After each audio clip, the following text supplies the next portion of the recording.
Le soleil de mai filtrait doucement à travers les rideaux de mon petit appartement parisien. J'étais assise à ma table de travail, entourée de brochures touristiques et de notes manuscrites.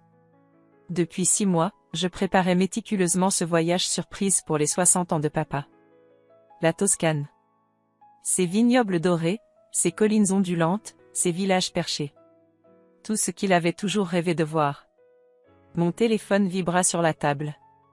Maman. Louise, nous devons parler. Mon cœur se serra légèrement. Avec ma mère, une conversation n'était jamais juste une conversation. Je pris une profonde inspiration avant de lire la suite. Nous avons discuté en famille. Camille, Thomas et moi sommes d'accord, tu n'es pas la bienvenue à l'anniversaire de ton père. Je relus le message 3 fois. Les mots dansaient devant mes yeux, refusant de prendre sens. Ma main tremblait légèrement en tenant le téléphone. Pardon, tapai-je rapidement. La réponse arriva comme une gifle. Tu as très bien compris. C'est mieux ainsi pour tout le monde. Je restai figé, regardant l'écran. 5 ans. 5 ans depuis la mort de grand-mère, et il continuait. Les reproches voilés, les invitations oubliées, les photos de famille où j'étais systématiquement coupé. Mais ça, c'était nouveau. C'était direct. C'était cruel. Très bien, répondis-je simplement. Bonne nouvelle même. Je posai le téléphone et ouvris mon ordinateur portable.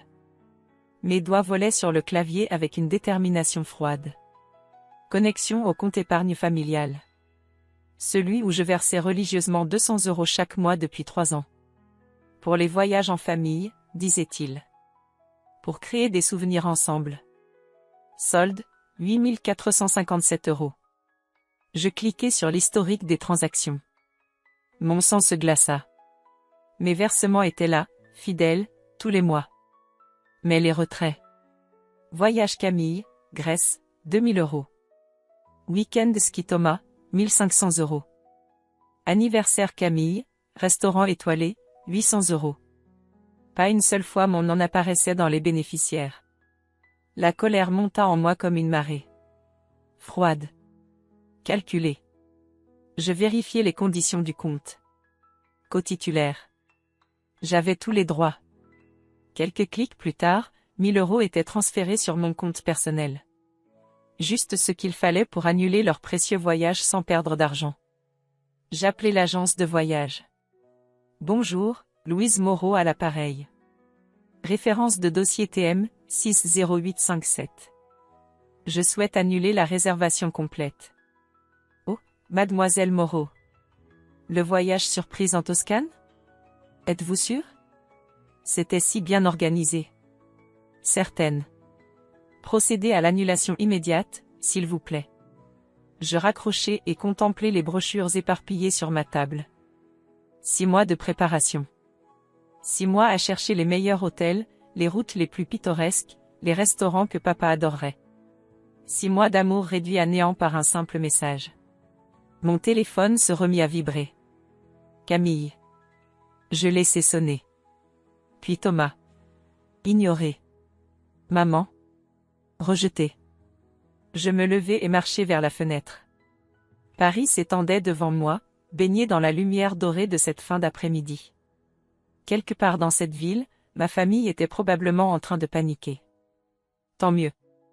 Je repensai à grand-mère.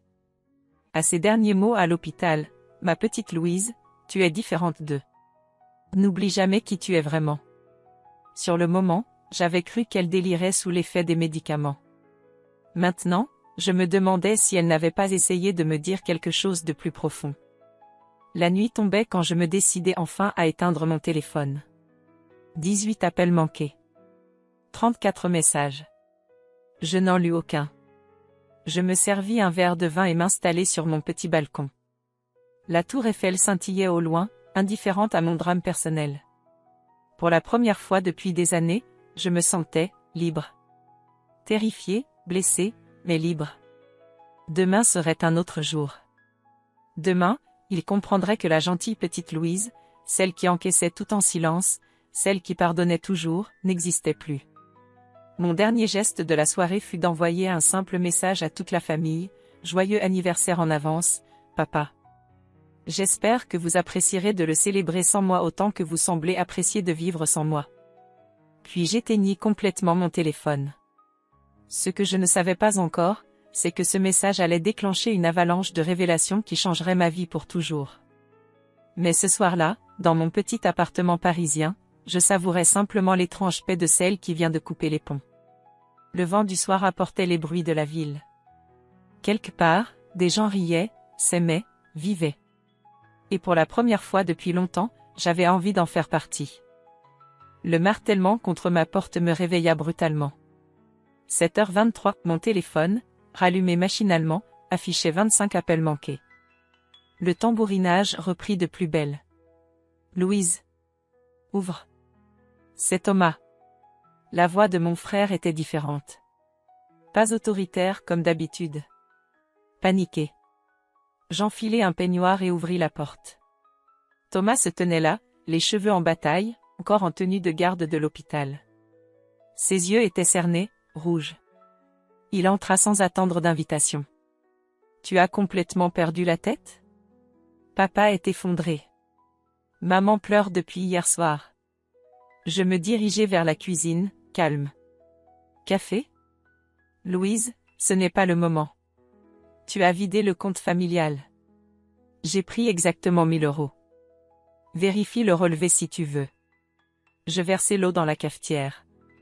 C'est bien moins que ce que Camille a pris pour ses vacances en Grèce. Thomas se figea. Je vis quelque chose passer dans ses yeux. De la culpabilité. Tu as vu les transactions? Chaque centime. 3 ans de mes économies utilisées pour vos petits plaisirs pendant qu'on me disait qu'on économisait pour des voyages en famille. Quelle famille, Thomas? Il s'effondra sur une chaise, la tête entre les mains. Le silence s'étira, seulement troublé par le gargouillement de la cafetière. Louise, il faut que tu saches quelque chose. Son ton me glaça. Je me retournai, 2 tasses à la main. Camille. C'est elle qui? Il inspira profondément. L'histoire de l'héritage de grand-mère. C'est faux. Tout est faux. Le monde sembla ralentir. Quoi? Elle a menti. Tu n'as jamais volé cet argent. Grand-mère t'a légué ses carnets et la maison en Bretagne parce que tu étais la seule à venir la voir. Chaque dimanche. Pendant des mois. Je posais les tasses, mes mains tremblaient. Et vous m'avez tous cru coupable. Pendant 5 ans. Camille était si convaincante. Elle avait des preuves, des documents. Maman voulait la croire. Papa. Sa voix se brisa. Papa est malade, Louise. Malade? Thomas releva la tête. Des larmes coulaient sur ses joues. Mon frère, le médecin brillant, le fils parfait, pleurait dans ma cuisine. Cancer du pancréas. Stade 3. On le sait depuis 6 mois. La pièce tourna. Je m'agrippai au comptoir. Si, moi. Maman ne voulait pas te le dire. Elle disait que tu apporterais du chaos, que... Il s'interrompit, honteux. Je suis désolé. J'aurais dû te défendre. J'aurais dû chercher la vérité. La colère explosa en moi. Sortez. Louise. Tu savais que j'étais innocente et tu as laissé faire. Tu savais que papa était mourant et tu ne m'as rien dit. Sortez de chez moi. Thomas se leva, défait. Le testament de grand-mère. Camille l'a caché. Mais j'ai fait des recherches. Le notaire, maître Dubois, il a une copie. Va le voir. Il posa une carte de visite sur la table. Je ne te demande pas de pardonner. Juste, ne disparais pas. Pas maintenant. Papa n'en a plus pour longtemps. Après son départ, je restais prostrée dans ma cuisine. Mon café refroidissait. Les révélations tournaient dans ma tête comme un manège infernal. Camille. Mes parents. 5 ans de mensonges. Je pris mon téléphone. Un message de Camille. Bravo, tu as réussi à détruire la famille. Satisfaite? Un autre de maman. Comment oses-tu faire ça à ton père malade? Rien de papa. Je m'habillai mécaniquement et appelai le cabinet du notaire. Maître Dubois? Louise Moreau. Il paraît que vous avez des documents me concernant. Sa voix était grave, posée. Mademoiselle Moreau. Je vous attends depuis 5 ans. Quand pouvez-vous passer? Dans 1 heure? Je vous attends. Je rangeai la carte de visite dans mon sac. Dehors, Paris s'éveillait sous un ciel gris. Les passants vaquaient à leurs occupations, ignorant que mon monde venait de s'écrouler. En marchant vers le métro, une pensée me frappa. Si Camille avait menti sur l'héritage, sur quoi d'autre avait-elle menti? Et pourquoi mes parents l'avaient-ils cru si facilement? Mon téléphone vibra. Un numéro inconnu. J'hésitai puis décrochai. Mademoiselle Moreau? Ici l'hôpital Saint-Louis. Votre père souhaite vous voir. C'est urgent. Je fermai les yeux. Le piège se refermait. Mais quelque chose me disait que ce n'était que le début. Que d'autres vérités, plus terribles encore, m'attendaient. Dites-lui que je viendrai. Mais d'abord, j'ai une visite importante à faire. En raccrochant, je regardai mon reflet dans une vitrine. La gentille Louise n'était plus là. À sa place se tenait une femme déterminée à connaître enfin la vérité. Maître Dubois détenait les premiers éléments. Mais mon instinct me soufflait que les carnets de grand-mère, cachés quelque part en Bretagne, contenaient bien plus que de simples souvenirs de voyage. La route vers la Bretagne défilait sous la pluie battante. 4 heures de trajet pour atteindre cette maison que je n'avais jamais osé visiter. Dans mon sac, les documents de Maître Dubois pesaient lourd. L'acte de donation était clair, grand-mère m'avait tout légué de son vivant, 2 mois avant sa mort. Elle savait, avait murmuré le notaire. Elle savait qu'il contesterait. La maison apparut au détour d'un virage. Petite, en pierre grise, perchée face à l'océan déchaîné. J'avais la clé depuis 5 ans. 5 ans à la garder dans un tiroir, honteuse d'un héritage que je croyais volé. L'intérieur sentait le renfermé et la mer.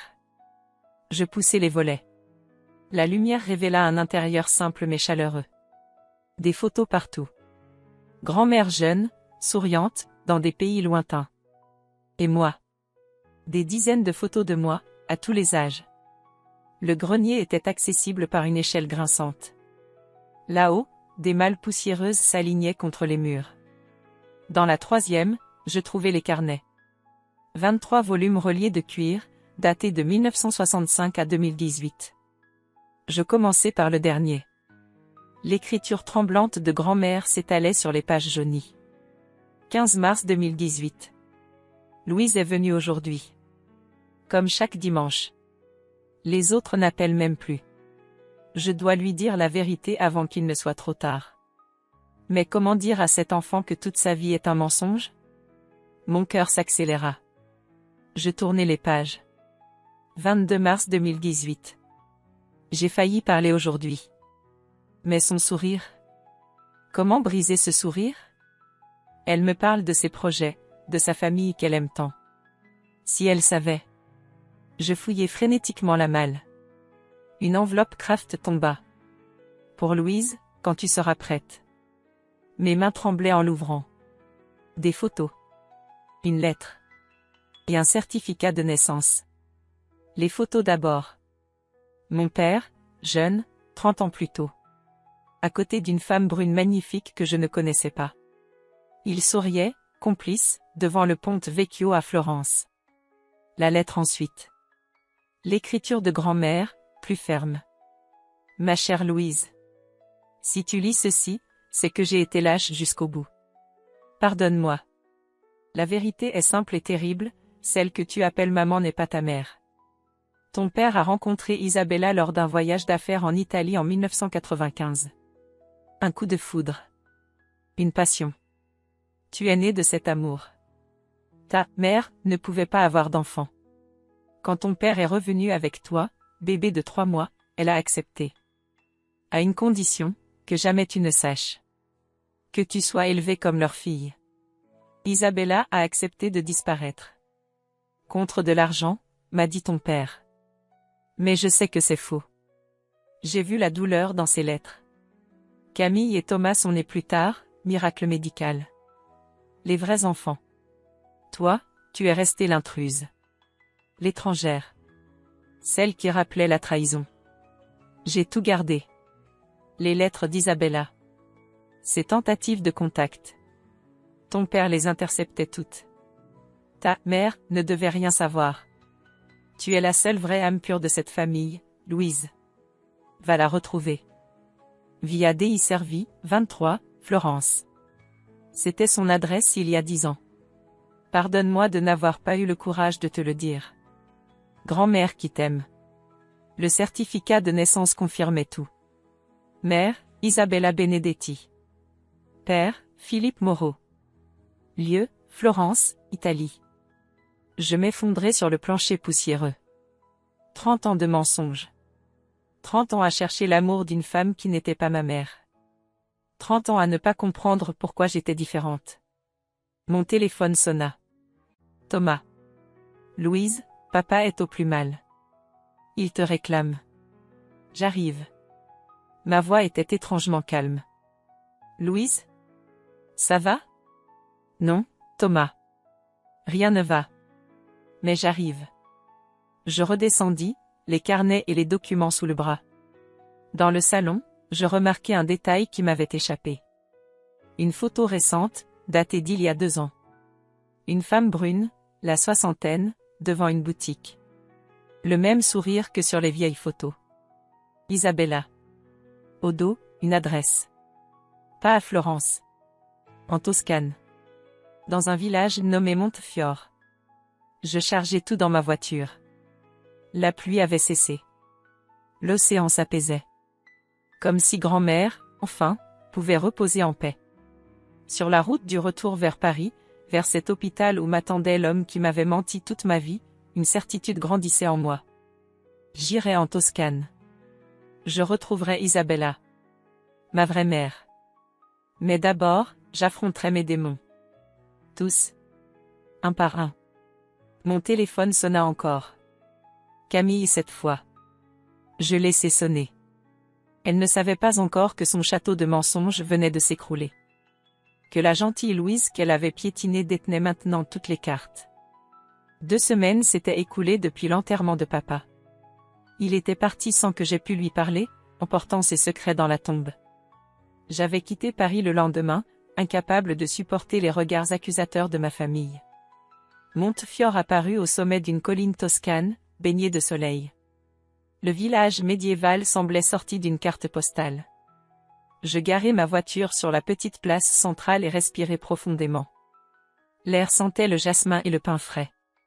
Vous cherchez quelque chose? Je me retournai. Un homme d'une trentaine d'années me souriait. Grand, brun, tablier taché de farine. Un restaurant, peut-être? Le Giardino Segreto? Son sourire s'élargit. C'est mon établissement. Marco Benedetti. Il tendit la main.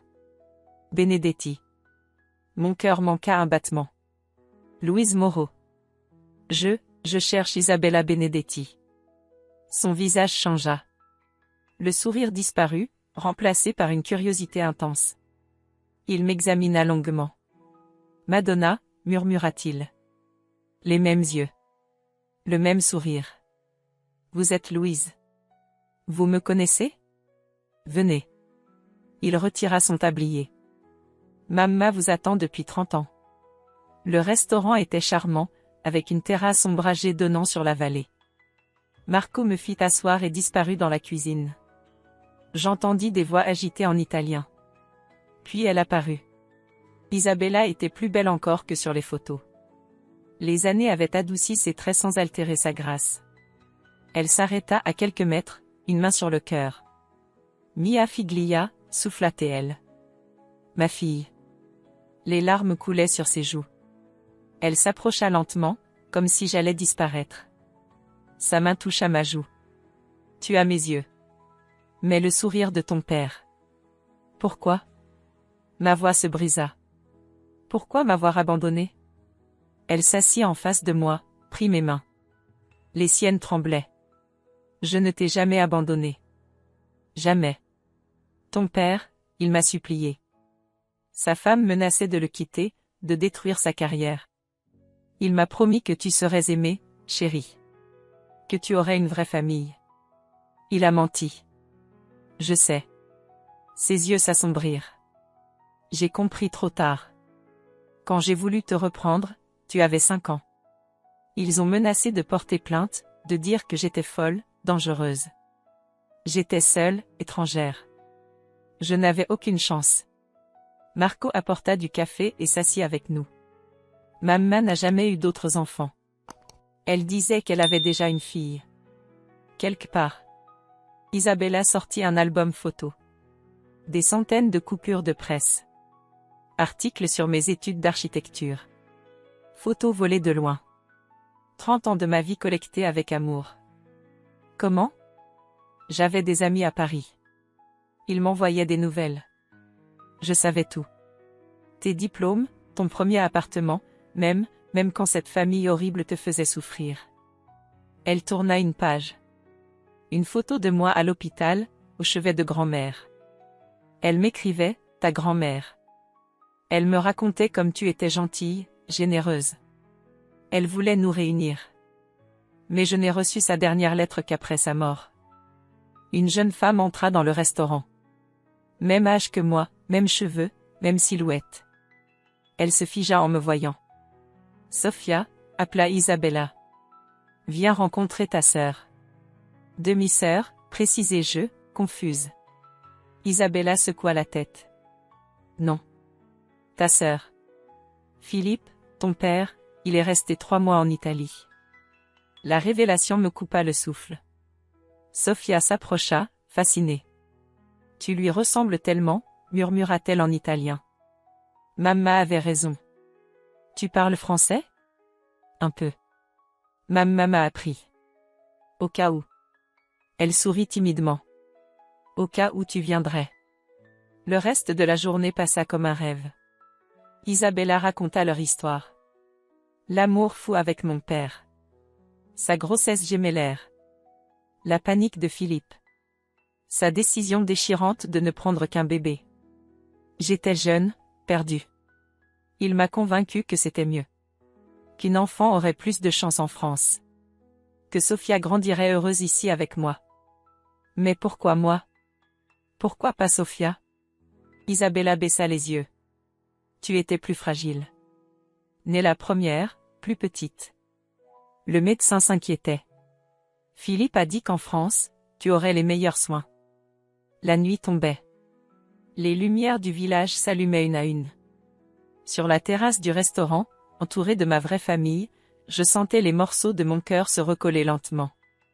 Marco servit le dîner. Des plats simples mais délicieux. Sofia me bombardait de questions sur Paris, sur ma vie.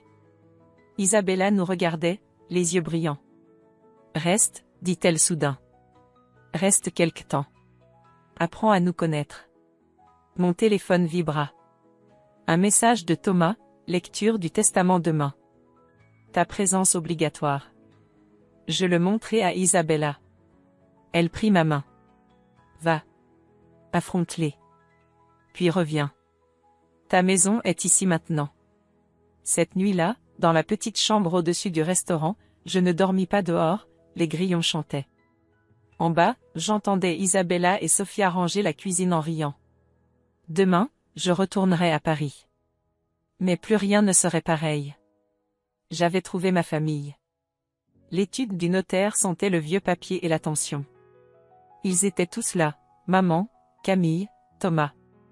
Le fauteuil de papa restait symboliquement vide. Maître Dubois ajusta ses lunettes. Merci d'être venu. Commençons. Camille me lança un regard venimeux. Maman fixait le vide. Seul Thomas osa un petit signe de tête dans ma direction. Philippe Moreau a modifié son testament il y a 3 semaines, juste avant son décès. Modifié? Maman se redressa. Impossible. Il était trop faible.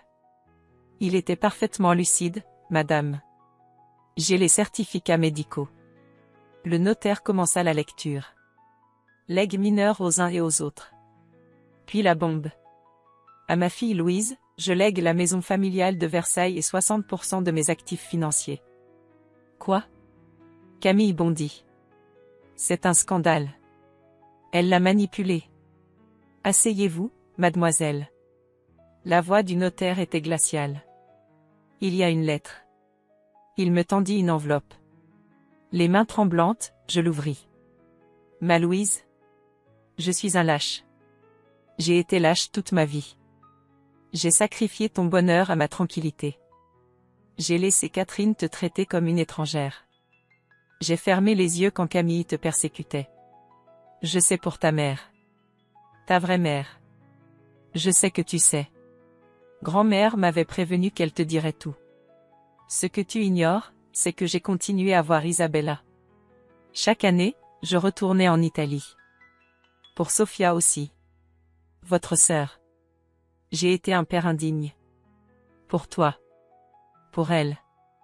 J'ai maintenu ce mensonge monstrueux par égoïsme. Cet héritage ne rachète rien. Mais au moins, tu auras ce qui te revient de droit.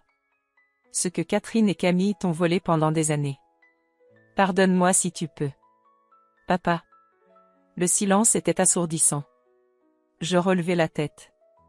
Maman était livide. Tu savais, dis-je simplement. Tu as toujours su.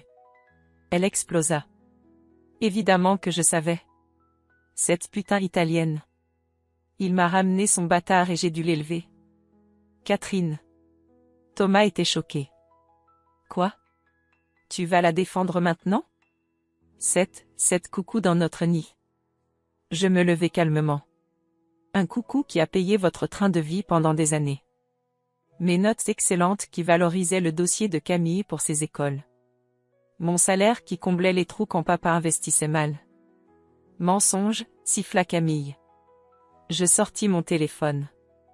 J'ai tous les relevés bancaires. Tous les virements. Tu veux qu'on en parle devant Maître Dubois? Camille pâlit. Le notaire nous observait avec intérêt. Il y a autre chose, dit-il. Mademoiselle Louise, votre grand-mère avait déposé un complément. Il me tendit une grande enveloppe.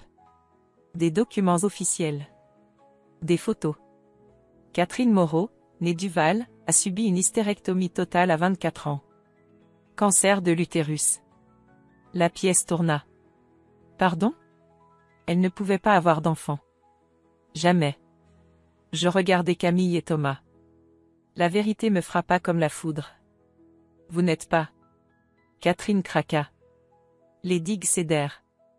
30 ans de mensonges déferlèrent. Ma sœur. Ils sont de ma sœur. Elle est morte en couche du deuxième. J'ai supplié Philippe. J'ai fait semblant d'être enceinte. Personne ne devait savoir. Thomas était effondré. Camille, pour la première fois, resta muette. Alors nous sommes tous. Commença Thomas.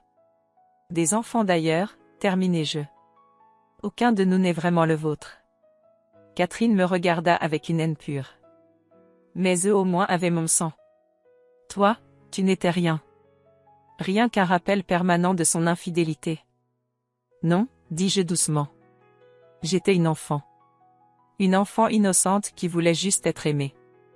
Je rassemblai mes documents. Maître Dubois, procédez au transfert. Je garde la maison de Versailles. Pour le reste, je veux que la moitié aille à Sofia Benedetti, Montefiore, Toscane. C'est qui celle-là? Cracha Camille. Ma sœur. Ma jumelle. Celle que papa a laissée en Italie. Le choc final. Thomas enfouit son visage dans ses mains. Camille titubait. Je vais contester, hurla Catherine. Tu n'auras rien. Contester. Je me dirigeai vers la porte. J'ai tous les documents. Les lettres de papa à Isabella. Les virements secrets pendant 30 ans. Les preuves de vos mensonges. Je me retournai une dernière fois. Vous avez passé 30 ans à construire une famille sur des mensonges. À exclure celles qui ne cadraient pas. Maintenant, vivez avec vos vérités. Dehors, l'air de Paris me parut plus léger. Mon téléphone vibra. Isabella. Comment ça s'est passé, ma chérie? Je rentre à la maison, maman.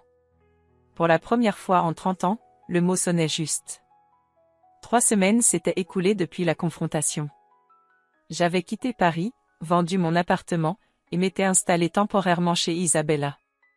Mais ce matin-là, un appel bouleversa ma nouvelle paix. Louise? C'est Thomas. Papa, il est vivant. Il est réveillé. Les médecins n'y comprennent rien. Mon sang se glaça. Comment ça, vivant? On l'a enterré trop vite. Erreur médicale. État catatonique profond. Il demande à te voir. Seulement toi. Le voyage jusqu'à Paris me parut interminable. À l'hôpital, Thomas m'attendait, cerné, vieilli de 10 ans. Maman refuse de venir. Camille aussi. Elles disent qu'il est mort pour elle. La chambre était silencieuse.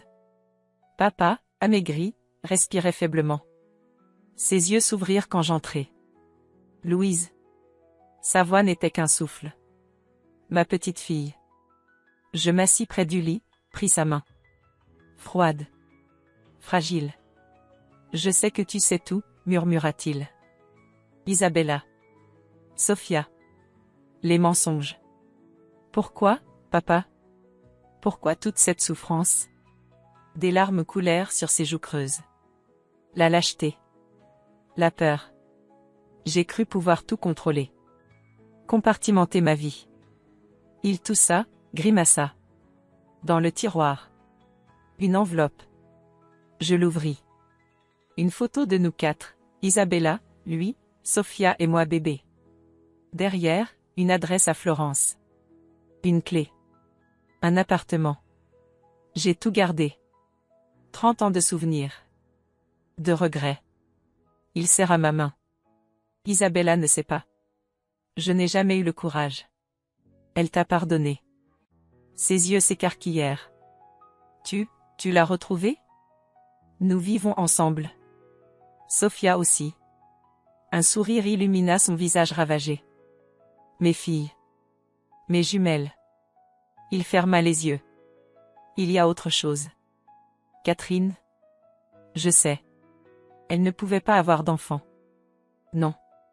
Pas ça. Il rouvrit les yeux, intense.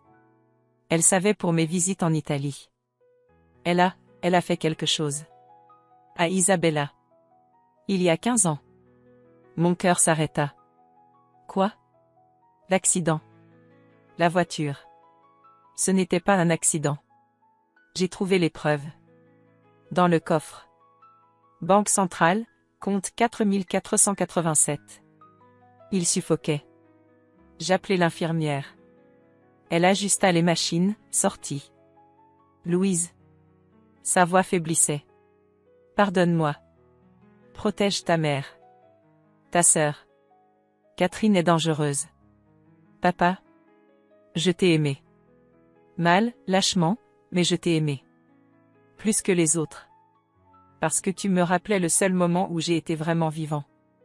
Il sortit une dernière enveloppe de sous son oreiller. Testament. Le vrai. Pas celui du notaire. Tout pour toi et Sophia. Vidéo certifiée. SB dans l'enveloppe. Papa, repose-toi. Non. Écoute. Il rassembla ses forces. Isabella. Dis-lui que j'ai prononcé son nom. Chaque nuit. Pendant 30 ans. Les machines s'affolèrent. Les médecins surgirent, me poussèrent dehors. Dans le couloir, Thomas pleurait. Il ne passera pas la nuit, murmura-t-il.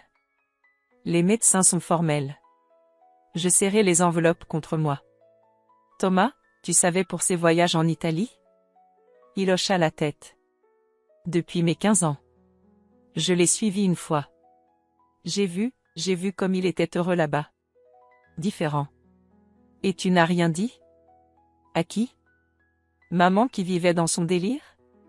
Camille qui haïssait déjà tout le monde? Il me regarda. J'ai essayé de te protéger, à ma façon. Mal. Mais j'ai essayé. Mon téléphone sonna. Isabella, inquiète. Je m'éloignai pour répondre. Ma chérie, tout va bien? Maman? Ma voix se brisa. Papa est vivant. Mais plus pour longtemps. Silence. Puis, J'arrive. Sophia et moi. On prend le premier vol. Non. C'est dangereux. Catherine. On arrive. Une famille, c'est aussi ça. Être là dans les tempêtes. Je raccrochais. Thomas me regardait, stupéfait. Tu l'appelles maman? C'est ce qu'elle est. Ce qu'elle a toujours été. Un cri déchira le couloir. Les machines hurlaient. Les médecins s'agitaient. Puis, le silence. Thomas et moi nous regardâmes. Cette fois, c'était vraiment fini. Dans ma poche, les enveloppes pesaient lourd. Les derniers secrets d'un homme qui avait vécu 3 vies. Les dernières pièces d'un puzzle de 30 ans. Je pris mon téléphone, appelai le numéro du coffre-fort. J'avais une mère et une sœur à protéger. Et une vérité finale à découvrir. 6 mois plus tard, la terrasse du Giardino Segreto baignait dans la lumière dorée du crépuscule toscan. J'ajustais les plans de rénovation de la Villa Médicis locale, mon premier grand projet italien. Isabella chantonnait en cuisine. Sophia arrangeait les tables pour le service du soir. Ma nouvelle vie. Le coffre-fort de papa avait révélé l'horreur. Les preuves que Catherine avait payé quelqu'un pour saboter la voiture d'Isabella 15 ans plus tôt. Ma mère avait survécu par miracle, mais avait perdu l'usage de sa jambe gauche. Elle boitait légèrement, séquelle invisible sous ses robes fluides. Catherine était en prison. Tentative de meurtre. Camille avait disparu, partie refaire sa vie au Canada. Seul Thomas maintenait le contact, visitant parfois notre havre italien. Louise. Marco apparut, souriant. La signora Bianchi adore tes plans. Elle signe. Je sautai de joie. Mon cabinet d'architecture, spécialisé dans la restauration du patrimoine toscan, décollait enfin. L'argent de l'héritage avait permis de lancer l'affaire, mais c'était mon talent qui la faisait vivre. Mon téléphone sonna. Thomas. Petite sœur? Sa voix était légère. Il avait appris l'italien, s'était rapproché. J'ai une nouvelle. Je quitte Paris. J'ai trouvé un poste à l'hôpital de Florence. Thomas. C'est merveilleux. J'ai besoin de ma famille. Ma vraie famille. Isabella sortit avec le repas. Ses yeux brillèrent quand je lui annonçai la nouvelle. Sophia applaudit. Nous étions en train de nous reconstruire, tous. J'ai quelque chose à vous dire, annonça Isabella en servant le vin. L'appartement de Florence. Celui de Philippe. Je l'ai transformé. Je fronçai les sourcils. Transformé? En centre d'accueil. Pour les mères seules. Les femmes qui, comme moi il y a 30 ans, se retrouvent perdues. Elle prit ma main. J'ai appelé ça la maison des secondes chances. Les larmes me montèrent aux yeux. Sophia nous enlaça. Papa aurait aimé, murmurai-je. Il le savait, dit Isabella doucement. Dans ses dernières lettres, il parlait de rédemption. De transformer la douleur en espoir. Marco leva son verre. À la famille. Celle qu'on choisit. Nous trinquâmes. Au loin, les cloches de l'église sonnaient.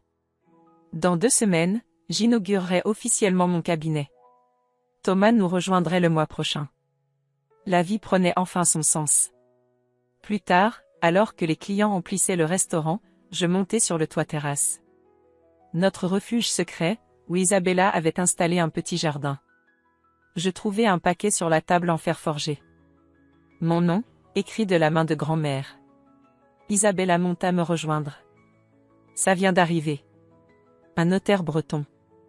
Apparemment, elle avait laissé des instructions pour que tu le reçoives 6 mois après avoir trouvé ta vraie famille. J'ouvris délicatement. Un dernier carnet. Une lettre. Ma Louise adorée. Si tu lis ceci, c'est que tu as trouvé ton chemin. Que tu as découvert qui tu es vraiment. Ce carnet contient mon histoire. Celle d'une femme qui, comme toi, a dû choisir entre la famille qu'on lui imposait et celle qu'elle voulait créer.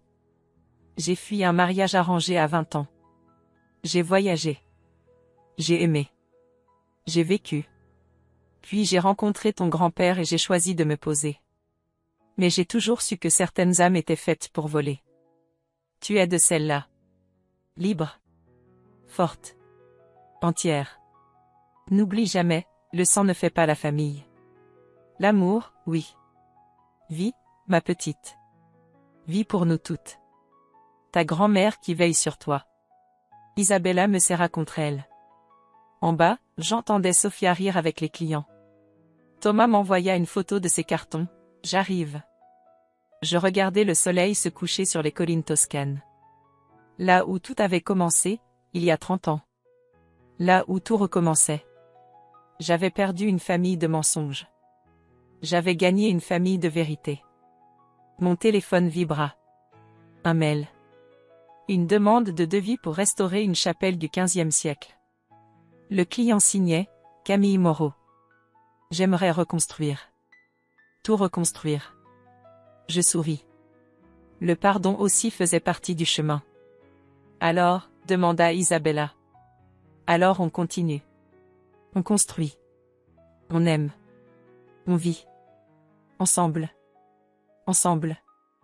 Le carnet de grand-mère dans une main, l'avenir dans l'autre, je sus que j'étais enfin arrivée. À la maison.